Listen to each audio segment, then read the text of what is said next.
Happy Monday, Thunder fans. We are only 3 days away from the NBA Finals. Along with Josh Callaway, I am Colby Daniels. It feels like it's been forever since the Thunder played. Still 3 days to go. The media coverage, Josh, is really going to ramp up over the next few days. And I know it kind of feels like we're down in the valley right now of this 8-day break between Game 5 of the Western Conference Finals and Game 1 of the NBA Finals, but I do feel like today we're starting to gain a little more momentum in terms of media coverage and just overall excitement to get this series underway. Yeah, no, it feels like it's been forever since the Thunder played, and just kind of we're getting to that point in this gap where it's like, all right, let's go. Let's get this started. But really, kind of this morning and last night and into this morning with like the start of the new week, like, okay, they play this week, like you're starting to feel it a little bit, starting to get the juices flowing, starting to get a little excited. Like you said, media coverage, all eyes on Oklahoma City as everyone's going to be here. All the national people are all coming into our town, so it'll be really cool. And you're starting to, the energy is starting to build a little more with each passing day. And now that we're just a few days away, you can kind of feel it a little bit in the air that we're getting close to getting this thing started. Well, we had a couple days where it was all about the Thunder did it. They won the West.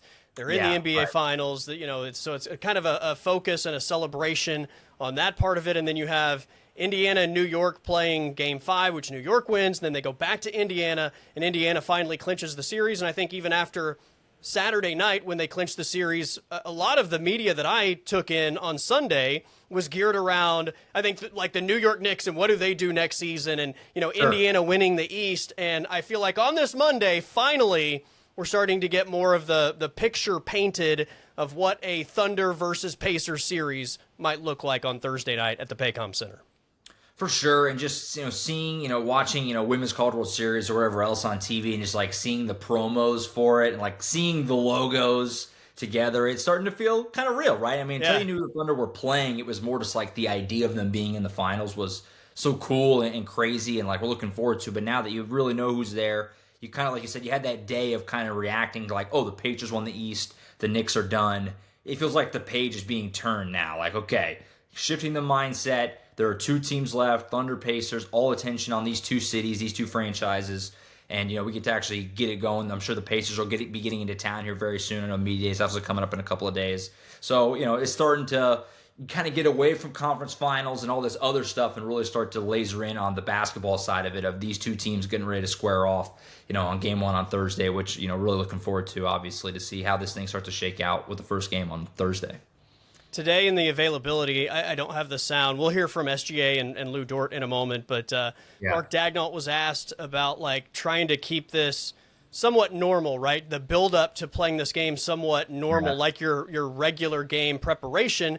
And he was like, we do our best. But then again, speaking of Wednesday, which is going to be NBA Media Day, which is weird to me that is happening the day before Game 1 of the NBA Finals. But they're going to have a 45-minute practice at the Paycom Center at the arena on Wednesday that is, I believe, viewable to the media. So, he's like, we're trying to keep it normal, but you're also going to have this practice with, hundreds of people watching us go through 45 minutes of practice. And he's like, there's nothing normal about that. So, he's like, we're doing our best, but there are some things that are outside of your control in terms of trying to keep things as normal as possible. The good thing is I think this team throughout this postseason run has preached all the right things. They've preached all the right things, I think, since winning Game 5, and that is just trying to focus on winning Game 1 and not going too far down the path of we're only 4 wins away from an NBA championship, right? I think when you start to look at it that way, you get in trouble. You've got to focus on just winning Game 1.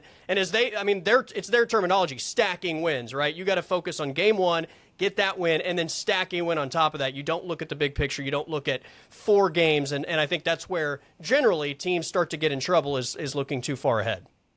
Yeah, and that's something that, has been a common thread through the great teams that I've gotten to be around, college, pro, basketball, football, baseball, whatever. They all have a very good ability to kind of go one thing at a time. Like that's always been a thing, whether even within a game, one pitch, one drive, one play, one possession. And the Thunder have that. They have that ability to kind of tunnel vision and not really look too far ahead and, make the most of the off days and then attack game one and then, okay, reset the mind, now game two. Like, they've been very good about that. And that'll certainly help them in this layoff. But like you said, with Coach Dagnall talking about everything is different, that kind of comes with the territory, right? I mean, you play in the NBA Finals, the Super Bowl, big bowl game in college football, national championship, whatever.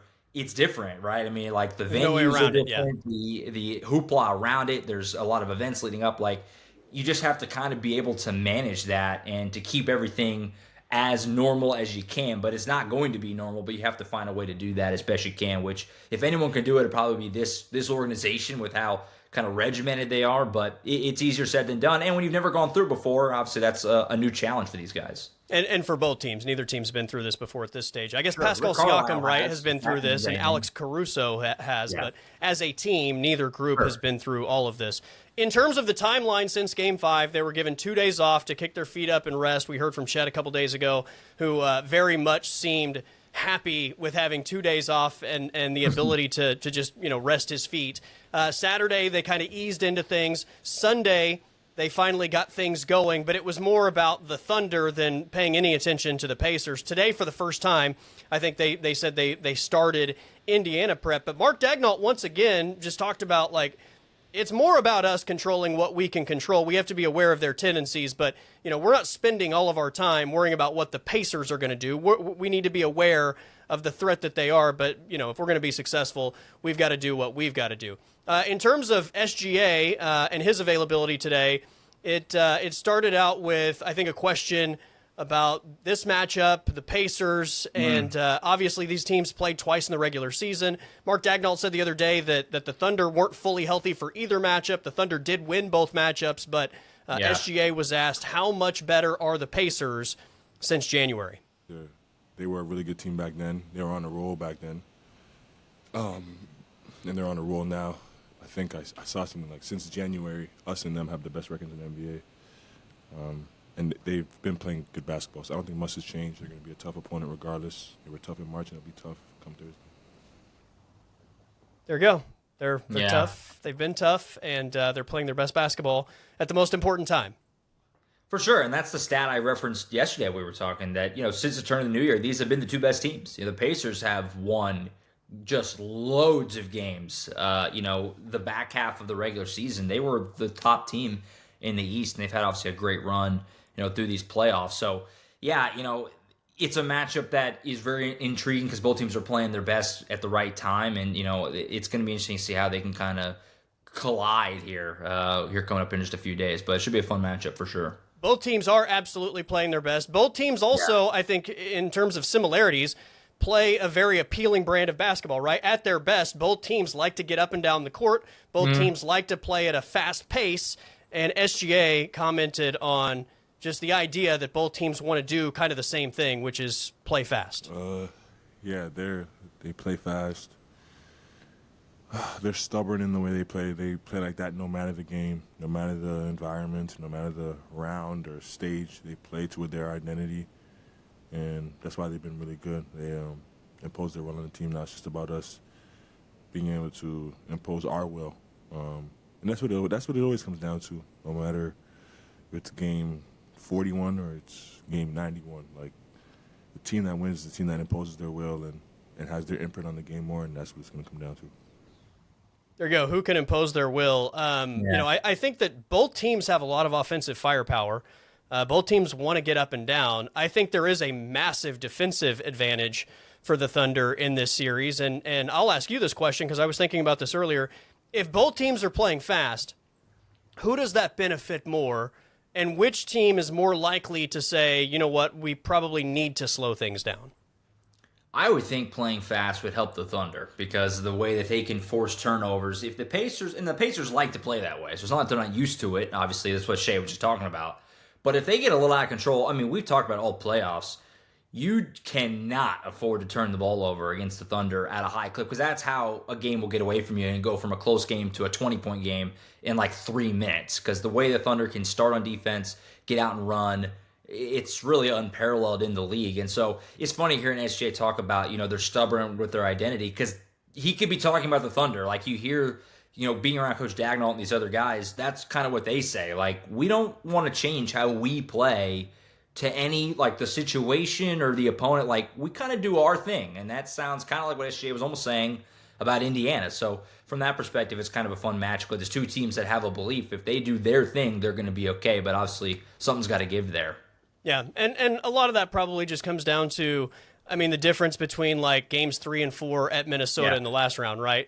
You can play a certain style. It's about, what you put forth in terms of trying to accomplish that really is the identifier of whether or not you're going to have success. You can try to do something, but if you show up with no energy, like the Thunder did in Game 3 of the last series, you're going to get run out of the gym. If you show up with tremendous energy, like they did the next night, then anything is possible. Again, I do like the fact that both these teams ideally want to play fast, and I'm curious which team ultimately in this series sees that as maybe a disadvantage as the series goes on.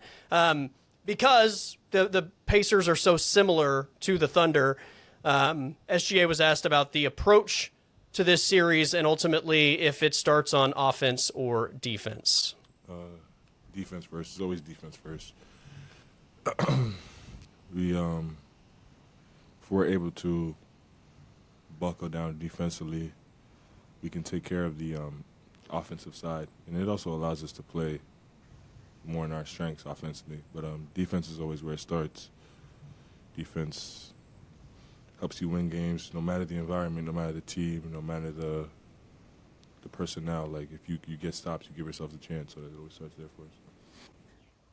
Defense is clearly the strength of this basketball team. The answer makes sense, but I would also just add the defense is what generates the best version of their offense, right? Like, they're best when they're playing in transition, when they're able to make teams take tough shots, get rebounds, outlet the ball, get up the floor quickly, and or just outright create a turnover and get the ball down the floor and create those opportunities offensively. That's when their offense is clearly at their best. We've seen it bog down a little bit when the other team is able to score and get back and get set up, and the Thunder don't have a lot of those transition running opportunities, and when that happens over and over and over, it definitely does feel like the offense bogs down. So, I mean, that's the obvious answer, because not only are they better at defense, but the defense creates so many offensive opportunities.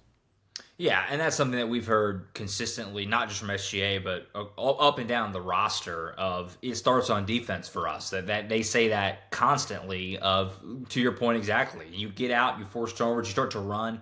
That's where the Thunder will just absolutely destroy you, is when you get in those kind of hectic sequences. They have such good anticipation and play with such good effort all the time. And all these guys, Caruso and Case and Wallace and Dort, and all these guys on defense, their ability to get their hands in passing lanes just constantly. Yeah, whenever Oklahoma City is defending, that's when it starts to influence the other side because they get out and run. Everything you just said is spot on, and that's a consistent thing that we've heard from them all throughout the season, and obviously especially in the playoffs.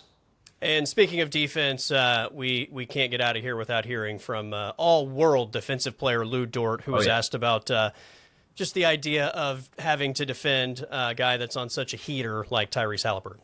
He's a good player. He's their main guy. Obviously, he has the ball a lot. So my main thing, the way I approach any matchup is, I just got to make everything tough. It's not only me, it's the whole team. But at the same time, a guy like that can really get going. You just got to throw a lot of stuff at him and make everything tough. And that's our thing. There you go. Got to throw a lot of stuff at him. He's a very crafty player. I feel like when I watch him, like, that's the first thing that comes to my mind is he's a crafty player. Some guys are just uber athletic. Some guys, like, craftiness is kind of what comes to mind. He just kind of finds a way to get things done. But Lou Dort makes the best point, and this is, again, what makes the Thunder so dangerous. It's not just his job, even though he's first team all defense, and you could make the argument should have been the defensive player of the year. It's not just his job to shut down Tyrese Halliburton. In fact, I mean, there have been games this postseason where Alex Caruso's been the best perimeter defender. Kasem Wallace has been the best perimeter defender. They have a trio of guys that they are going to throw at him and have the ability to try and wear him down and or frustrate him throughout the course of this series. Yeah, really interested in the matchup there, whether it's Dort and Halliburton, just the Thunder versus Halliburton, basically, kind of to your point, because they'll mix and match however they see fit. And it's been such a weird playoffs because it's been so different each round. I mean, you go from John Morant to Nikola Jokic to Anthony Edwards and now to Halliburton, who, like you said, all four of those guys really don't play alike at all, especially the last three here with Jokic, right. Ant, and now with Halliburton. And obviously I'm also just interested and excited to get to watch them in person and over the course of a series. That's when you really start to appreciate how good a player is. Not that I didn't know Jokic was good before. We all know that. He's won MVPs and everything. But like watching him every game, it was like, my God, this guy is unbelievable. Kind of the same thing when Ant has really gotten rolling, what he can do to a game. And so I'm interested to see that with Halliburton here too. And if the Thunder are able to slow him down or take him away a little bit, do the Pacers have enough elsewhere? It would seemingly that they do to kind of make up for it. That'll be a big question as well. But yeah, really interesting matchup, and I'm curious to see how Daigneault kind of handles those rotations, if it is a lot of Dort or if he likes Kaysen a little more, or Caruso, or a combination thereof.